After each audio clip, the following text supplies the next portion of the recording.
স্বামী গৌরীশ্বরানন্দজি তার স্মৃতিচারণায় বলছেন, একবার পাবনা থেকে এক দাদা বৌদি এসেছিলেন মায়ের কাছে দীক্ষা নিতে। মা অকাতরে সকলকে দীক্ষা দিতেন। তাঁদের দীক্ষা হলো। দাদার নাম শ্রী কালীপদ রায়। তিনি স্কুলের শিক্ষক। বৌদির বয়স কম। আমার সামনে ঘোমটা দেওয়ায় মা বললেন, বৌমা, তুমি রামময়ের কাছেও লাজ করো? ও তো আমার মেয়ে গো। তখন আর তিনি ঘোমটা দিতেন না।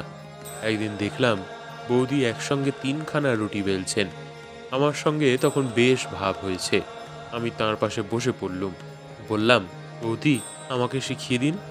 তিনি দেখিয়ে দিলেন, প্রথমে চাকিতে একটু আটা দিয়ে, তার উপরে একটি লেচি দিয়ে একটু চেপে, তার উপরে আটা দিয়ে আরেকটি লেচি দিয়ে একটু চেপে, তার উপরে আরেকটু আটা দিয়ে ও তৃতীয় লেচি দিয়ে একটু চেপে, তার উপর আবার আটা দিয়ে এবং চাকির উপরে ভালো করে আটা ছড়িয়ে গোল করে বেলুন চালালে একসঙ্গে 3খানা রুটি ঘুরতে থাকবে।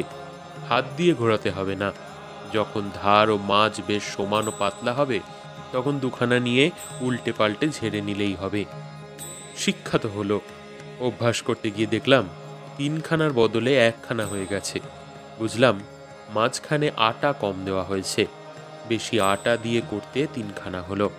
কিন্তু ভারতবর্ষের মানচিত্রের মতো টেঁড়া বেঁকা হলো, গোল হলো না।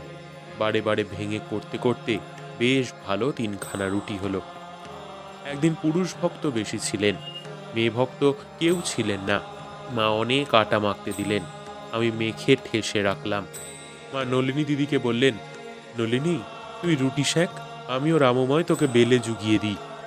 মা ছোট শ্বেত পাথরের চাকিতে আবলুস কাঠের ছোট বেলুন দিয়ে একখানি করে রুটি বেলছেন, আর আমি বড় কাঠের চাকিতে মোটা বেলুন দিয়ে একসঙ্গে 3খানা করে বেলছি। বেশ কাজে গিয়েছে। এমন সময় হঠাৎ নলিনী দিদি বলে উঠলেন, পিসিমা, তোমার চেয়ে রামময়ের রুটি ভালো ফুলছে।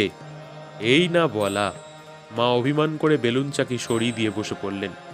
বললেন, আমি রুটি বেলতে বেলতে বুড়ি হয়ে গেলাম, আর রামময় দুধের ছেলে গলা টিপলে মুখ দিয়ে দুধ বেরোবে, সে আমার চেয়ে ভালো রুটি বেলছে।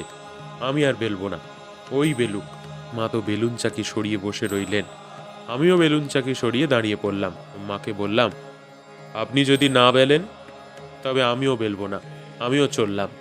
মা দেখলেন একসঙ্গে দুজনে বেললে তাড়াতাড়ি কাজ শেষ হবে এবং ঠাকুরের ভোগ দিতে ও ছেলেদের প্রসাদ দিতে দেরি হবে না। তাই তিনি বেলতে বসলেন।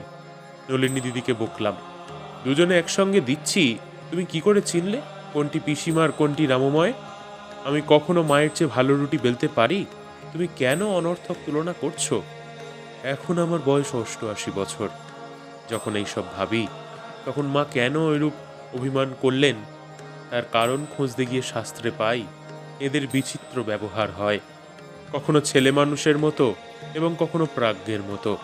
অকাতরে সকলকে শিক্ষা দিচ্ছেন, সকলে প্রশ্নের সমাধান করে দিচ্ছেন, আবার ছেলে মানুষইও করছেন।